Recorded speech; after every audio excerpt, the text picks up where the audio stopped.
The sun beat down hard on the dusty grounds of Eldridge Arena.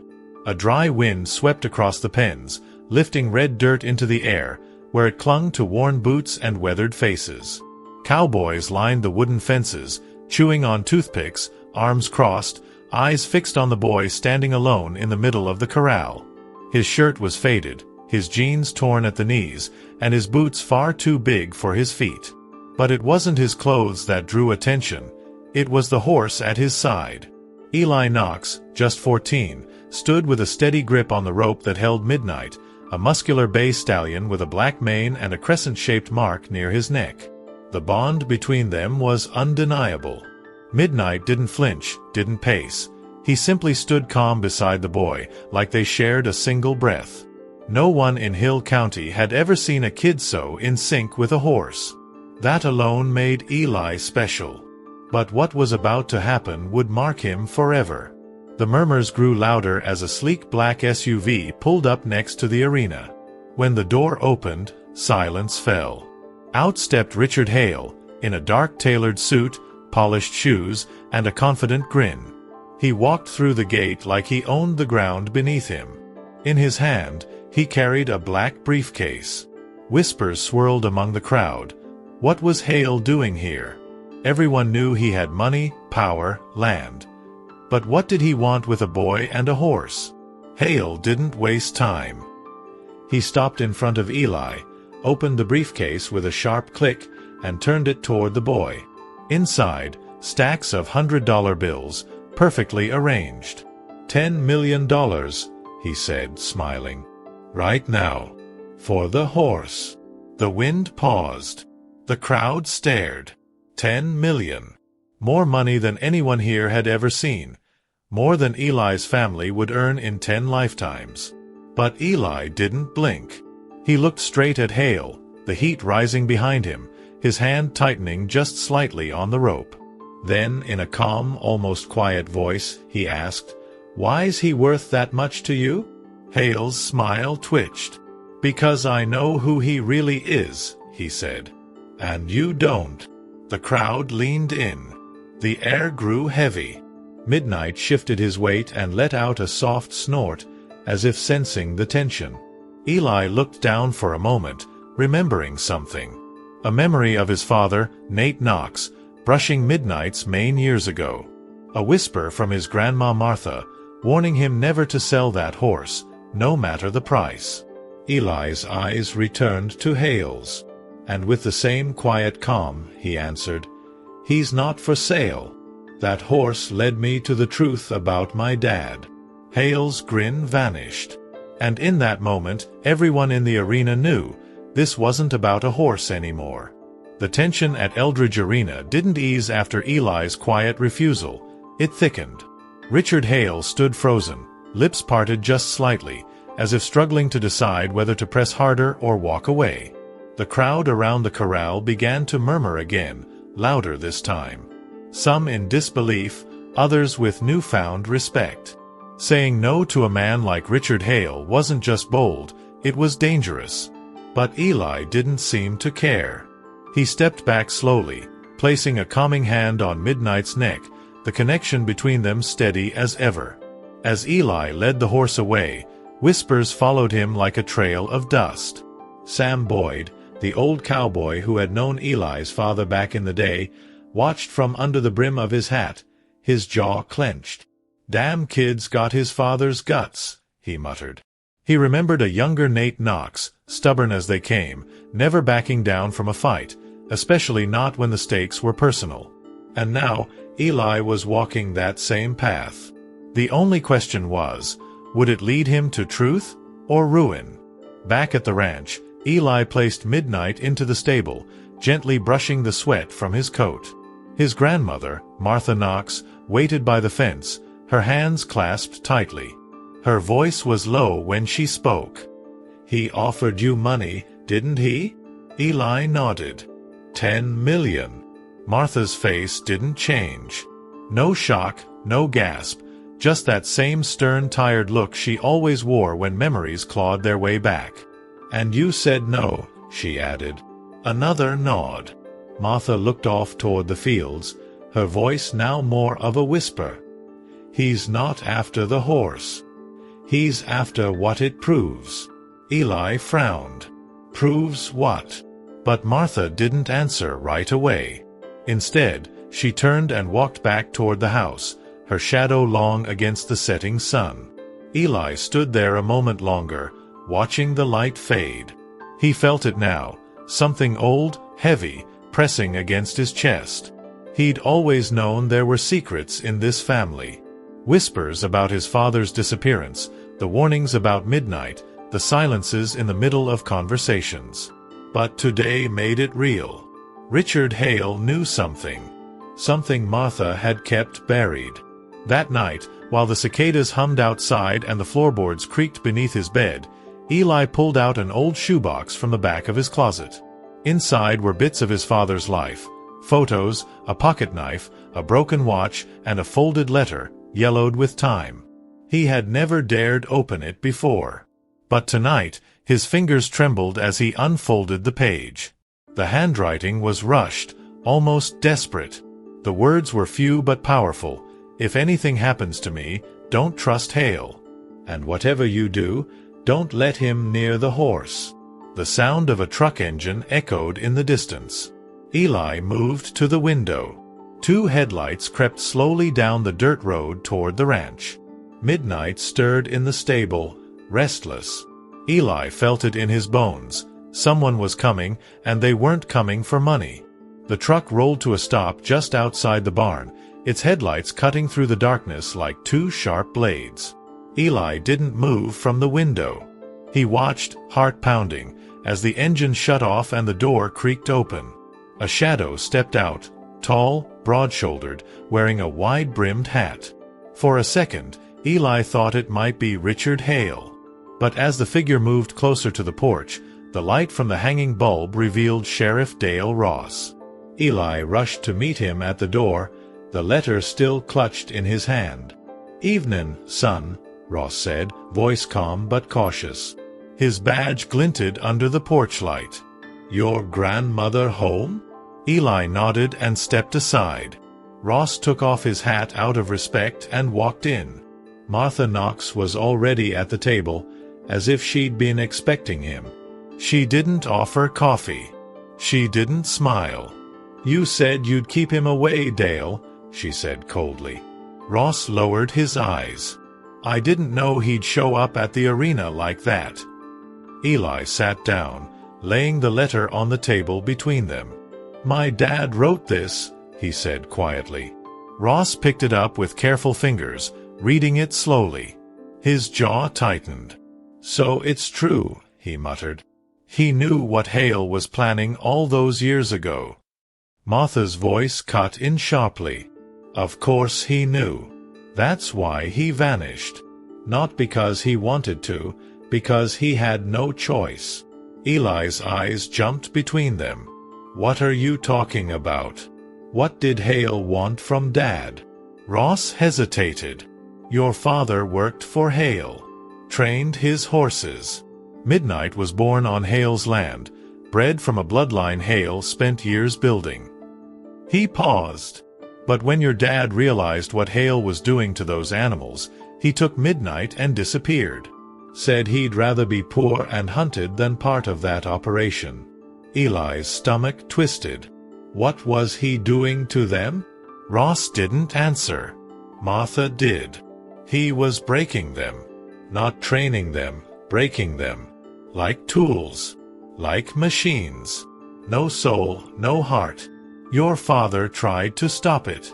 That's when things turned ugly. Eli stared at Midnight's silhouette in the barn. Everything he knew about the horse suddenly felt heavier.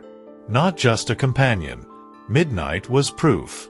Proof of cruelty, of betrayal, of a man trying to do the right thing in the wrong world. "That's why Hale wants him back," Eli whispered. "He wants to erase what my dad did." Ross nodded. "And if you don't give him the horse, he'll come back. With lawyers. With men. With force." Before anyone could speak again, there was a loud knock at the door. 3 slow, deliberate pounds. Eli froze. Midnight neighed sharply from the barn. Martha rose from her chair, her hand trembling as it reached for the doorknob. Ross placed a firm hand on his holster. They all knew, this time, it wasn't just a visit. The door creaked open slowly. Sheriff Ross kept his hand near his weapon as the porch light flickered. Martha Knox pulled the door just enough to see who was outside. Standing there in the dark was a younger man in a leather jacket, tall and lean, with sharp eyes and a familiar face. He stepped forward into the light. "Evening, ma'am," he said. "Name's Tom Boyd. I came to speak to Eli." Behind him, the sheriff's truck still rumbled, engine idling. Martha's lips tightened. "You're Sam Boyd's boy," she said flatly. Tom nodded. "That's right. My dad doesn't know I'm here. I heard what happened at the arena. Heard Hale's offer got turned down." He looked past her and locked eyes with Eli, who stood at the kitchen doorway. "I figured maybe now's the time to talk about the horse." The sheriff stepped in. "Talk about what exactly?" Tom raised his hands. "I don't want trouble. I just want to tell Eli the truth about where Midnight really came from." Eli's stomach knotted again. Every time someone mentioned the horse, it came with secrets, warnings, or ghosts. He stepped closer, unsure. "Go on," he said. Tom looked to Martha for permission. She gave a reluctant nod, then sat down silently. Tom took a breath. "My dad and your dad, Nate Knox, they worked together under Hale. But what Hale was breeding back then wasn't just show horses. He was developing a bloodline. Horses with speed, strength, but also loyalty. Midnight wasn't just a prize stud. He was the first success of a genetic line Hale spent millions on." The room fell silent. Tom continued. "Nate didn't agree with how Hale treated the animals. When he saw what Hale did to Midnight's dam, his mother, he stole the foal and disappeared. That foal became Midnight. Hale covered it up. Said the colt died. My dad told me everything before I left town. Said if the truth ever came out, Hale's empire would crumble. That's why he wants the horse. Not for breeding. Not even for revenge. He needs to bury what Midnight represents." Martha looked pale now, her fingers gripping the edge of the table. Eli stepped outside into the night, the cold air hitting him hard. He walked slowly to the barn, where Midnight stood waiting, calm and alert. He ran his fingers through the horse's mane, his heart pounding. "You were born in fire, weren't you?" he whispered. "And now everyone wants to put that fire out." Behind him, Tom appeared at the barn door. "There's more," he said. "Richard Hale doesn't just want to erase the past. He wants to sell Midnight's blood to a private lab in Arizona. He already made the deal." Eli turned sharply. "What kind of lab?" Tom's eyes were serious. "Not the kind that raises animals. The kind that takes them apart." Midnight stomped, snorting hard. Eli stepped between the horse and Tom. He didn't need to think anymore. If Midnight left this ranch, he wouldn't just lose a friend. He'd lose what was left of his father's soul. The next morning brought a heavy stillness to the air. No birds chirped. No wind moved. It was the kind of silence that meant something was coming. Eli Knox stood alone in the barn, brushing Midnight slowly, his mind racing. Every word from the night before echoed in his head. Tom's warning about the lab, the sheriff's regret, his grandmother's silence. Midnight had become more than a horse. He was living proof of everything his father had sacrificed. And Eli knew now, he couldn't run. He had to fight.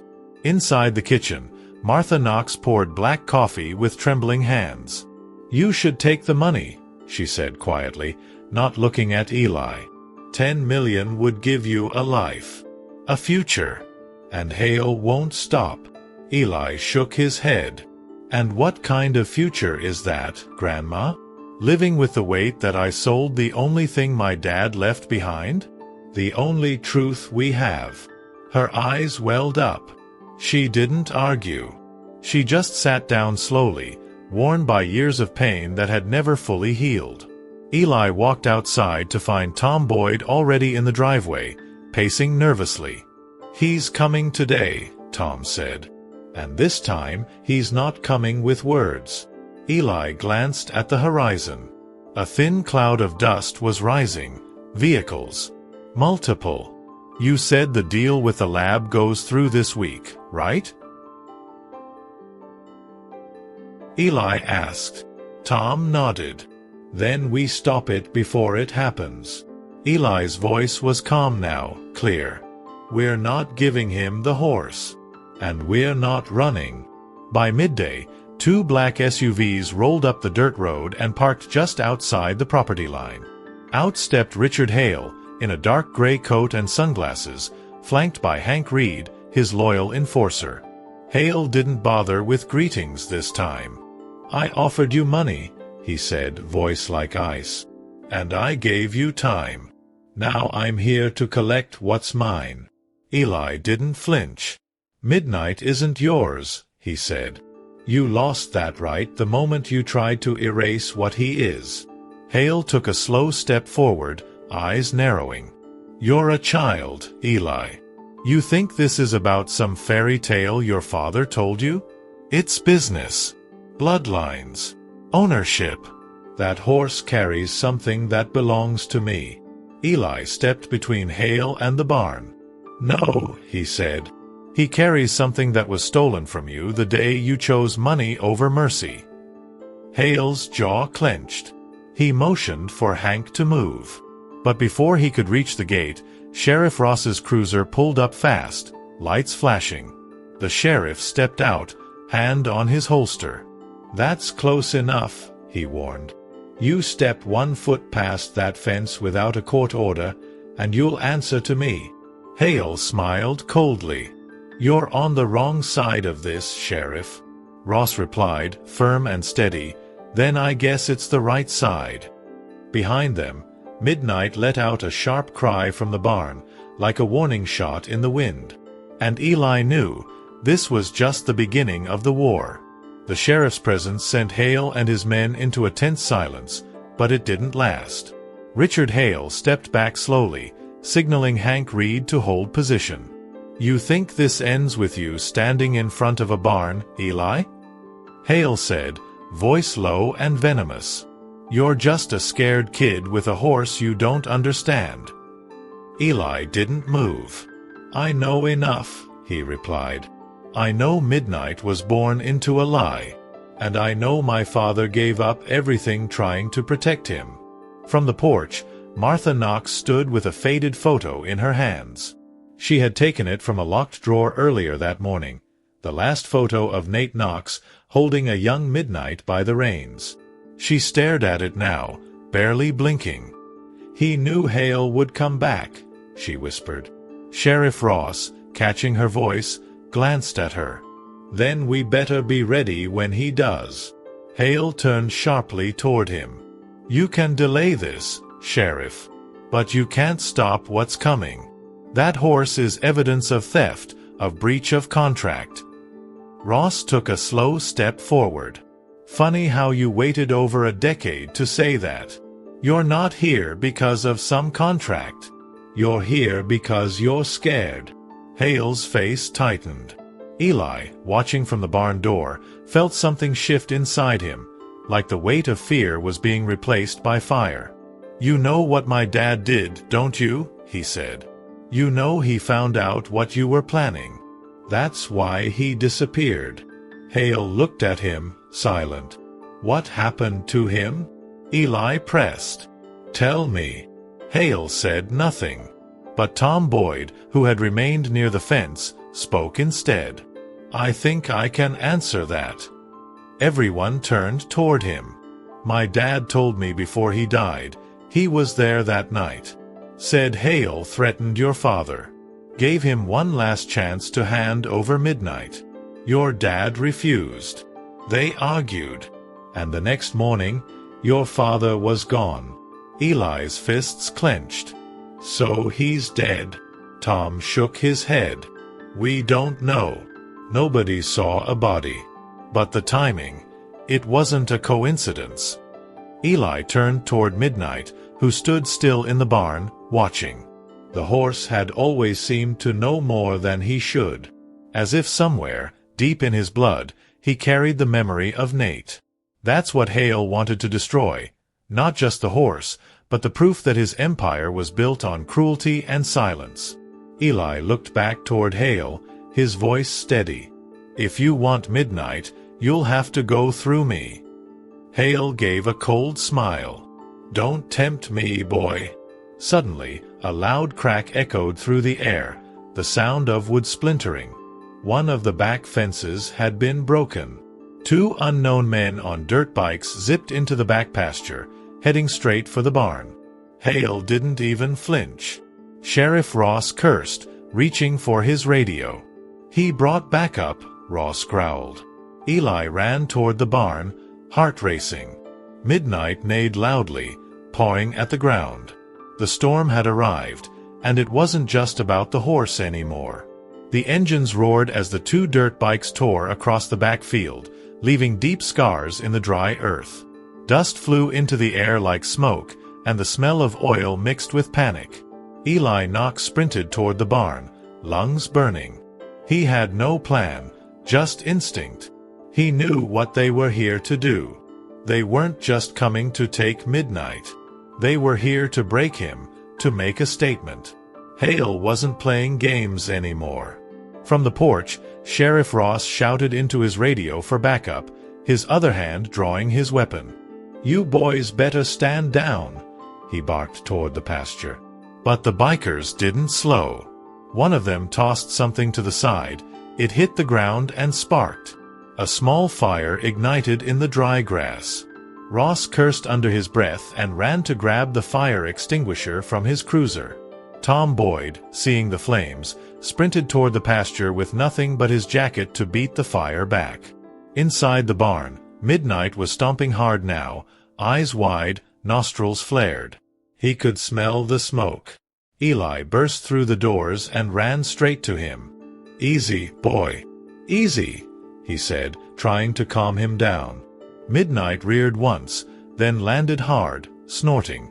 Eli grabbed the lead rope with both hands, breathing deep. I'm not letting them take you, he whispered. Outside, the fire crackled louder. Shadows of the dirt bikes flashed through the open barn windows. One of the riders jumped off his bike and charged toward the barn with a chain in hand. He never made it. Tom tackled him to the ground, fists flying. The second rider veered toward the back of the barn, but suddenly a shotgun rang out. Dirt exploded in front of his tire, and the bike skidded out of control. Martha Knox, standing in the back porch with her late husband's old shotgun, had fired the warning shot. That's enough, she shouted, voice fierce. Her hands trembled, but her aim didn't. Eli opened the stall door and led Midnight out into the open, away from the barn as the smoke thickened. We gotta move, buddy, he whispered. If they trap us in here, we're done. Midnight followed close, still jittery but trusting. Sheriff Ross ran to meet them, sweat pouring down his face. There's more on the way. We need to hide the horse until we can get a court order to protect him. Eli shook his head. He's not a witness, Sheriff. He's family. They reached the tree line at the edge of the property just as the fire began to spread near the barn. Eli looked back at the house, his home, smoke curling into the sky like a warning. And then he remembered something from the letter. If anything happens to me, go to the old river trail. Eli's pulse quickened. He turned to Ross and Tom. I know where we can take him. Somewhere Hale won't follow. And somewhere his father may have once gone to disappear. The old river trail hadn't been used in years. Overgrown brush scratched at Eli's arms as he led Midnight down the narrow winding path, the fading sun casting golden light through the trees. Behind them, Tom Boyd kept watch, glancing back every few steps. They could still hear the sirens fading in the distance. Sheriff Ross had stayed behind to hold Hale off legally, but Eli knew that wouldn't last. Hale would find another way. He always did. The trail curved down into a shallow ravine, and suddenly everything looked familiar. Eli's breath caught in his throat. The trees, the slope of the rocks, even the smell of the river nearby. It was like stepping into a memory he didn't know he had. "My dad used to bring me here," he said softly, half to himself. "Before he disappeared. I thought I made it up." Midnight stopped and nuzzled Eli's shoulder, as if he remembered too. Tom walked ahead and found a clearing, shaded and hidden from view. They set up camp with what little they had, an old canvas tarp and a single flashlight. Eli sat beside Midnight, running his hand down the horse's flank. "Why'd he come here?" he asked aloud. Tom sat across from him, arms resting on his knees. "To keep the horse alive," he said. "To keep the truth breathing." Nate wasn't trying to run from something. He was running toward something. Toward a better ending. Eli stared at the stars starting to appear above the trees. "Then why didn't he come back?" Tom hesitated. Then he reached into his coat and pulled out a worn leather journal. "This was your dad's," he said quietly. "My father kept it after Nate left it behind. I wasn't supposed to give it to you until now." Eli took it slowly, hands trembling. The leather was cracked, the pages yellowed. He opened it and found sketches of horses, notes about breeding lines, training routines, and then, near the back, a letter addressed to him. "Eli, if you're reading this, it means I failed to make it back to you. But it also means you're strong enough to finish what I started." Tears stung Eli's eyes as he read. The words were raw, honest, filled with love and pain. Nate had written about Hale's cruelty, about the genetic manipulation he was funding, and how Midnight was the only survivor who hadn't broken under it. Eli finally understood. His father hadn't just saved a horse, he had protected a legacy. And now that responsibility had passed to Eli. Midnight shifted beside him, calm now, as if the night itself had quieted to listen. In the distance, an engine rumbled again. Not sirens this time, something heavier. Closer. Tom stood quickly. "We have to move." Eli closed the journal and tucked it into his jacket. He looked at Midnight, then at the dark trail ahead. "We're not hiding anymore," he said. "This ends now." With fire in his chest and his father's words in his heart, Eli took the lead. And behind him, Midnight followed, just like he always had. By the time Eli and Tom reached the ridge overlooking Hale's private facility, the sky had turned a pale steel gray. The air was heavy with tension, as if the land itself knew something dark was about to unfold. The building below was surrounded by tall fences, floodlights on every corner, and a row of sleek black vehicles parked near the entrance. "So this is where he was going to take Midnight," Eli muttered. Tom nodded, grim.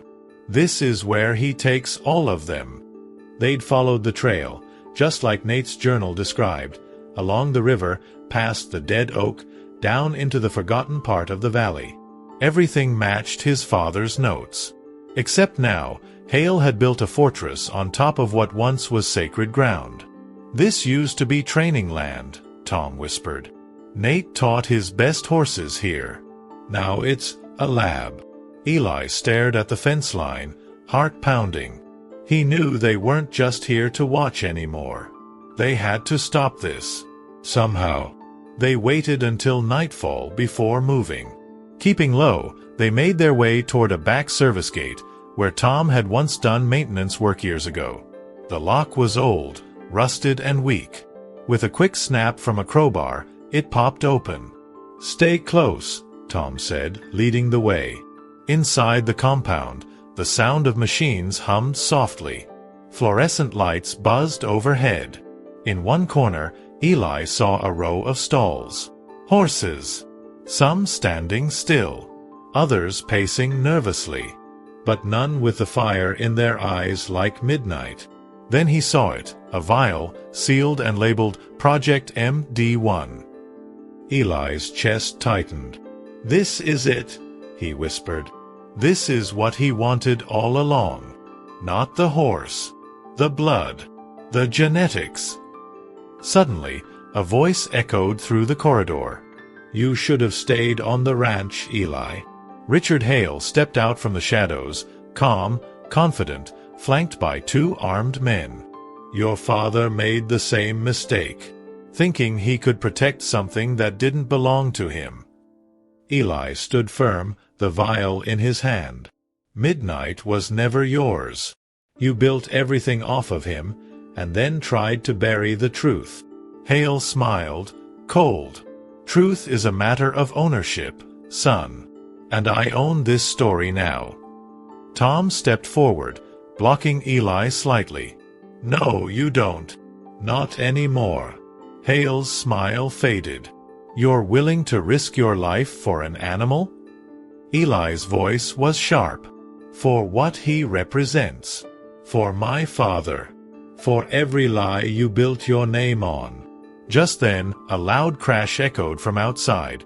Sheriff Ross had arrived, headlights flooding the side of the building. Backup was with him. Hale's men froze. Sirens roared. Tom grabbed Eli's arm. "Now!" he yelled. They ran toward the back exit as chaos erupted behind them. In the distance, Eli could already hear Midnight whinnying wildly from the transport trailer outside. The time had come to finish this. To free the horse. To free the truth. The trailer door swung open with a loud clang, and Midnight charged out into the open night, hoofs pounding against the asphalt as sparks flew beneath him. Eli held the lead rope tight, running alongside him, guiding him toward the tree line. Behind them, floodlights burst on. Voices shouted. Gunmetal doors slammed open. But Eli didn't look back. This wasn't a rescue, it was a reckoning. Sheriff Ross stood his ground by the entrance of the facility, his badge shining under the lights. "Drop your weapons," he ordered Hale's men, who now hesitated with the sound of more sirens fast approaching. A fleet of cruisers tore down the road behind him, back up from the county. Hale, standing at the edge of the chaos, didn't move. His face was pale now. "This won't fix anything," he muttered. "You're just a kid with a horse and a dead man's dreams." Eli turned to face him, heart racing, voice steady. "No. I'm the son of a man who refused to let you win." He reached into his jacket and threw Nate's journal onto the ground in front of the sheriff. "Everything's in there. The breeding programs. The abuse. The cover-up. You built your empire on broken backs and buried truth. But not anymore." Sheriff Ross picked it up, flipping through the pages quickly, and then looked up at Hale. "You're finished." Tom Boyd joined Eli at his side, a hand on his shoulder. "Your dad would have been proud," he said, voice cracking. Eli looked toward Midnight, now calm and still beside him, as if he too understood what had just happened. "He didn't just save the horse," Eli whispered. "He saved me too, even from far away." Martha's voice echoed in his heart. "That horse carries more than blood. He carries love, sacrifice, and truth." The sun began to rise over the trees, casting long shadows across the field. Hale was placed in handcuffs, his eyes fixed on the ground, his legacy crumbling with every step. Reporters arrived within the hour. Word spread fast. Richard Hale arrested for animal cruelty, illegal breeding operations, and decades of fraud. But none of that mattered to Eli in that moment. What mattered was that his father's name had been cleared, and the truth had finally been spoken out loud. Back at the Knox ranch, life slowly returned to normal. The barn was rebuilt. The fences repaired. But something had changed forever. Eli now walked taller, with a quiet strength in his steps. Midnight remained at his side, not as a secret to be protected, but as a symbol of what it means to stand for something, no matter the cost. And sometimes, late at night, Eli would sit by the barn with his father's journal in his lap, reading his words and remembering the man who taught him that real strength doesn't come from muscle. It comes from refusing to give up. And now, neither of them ever would.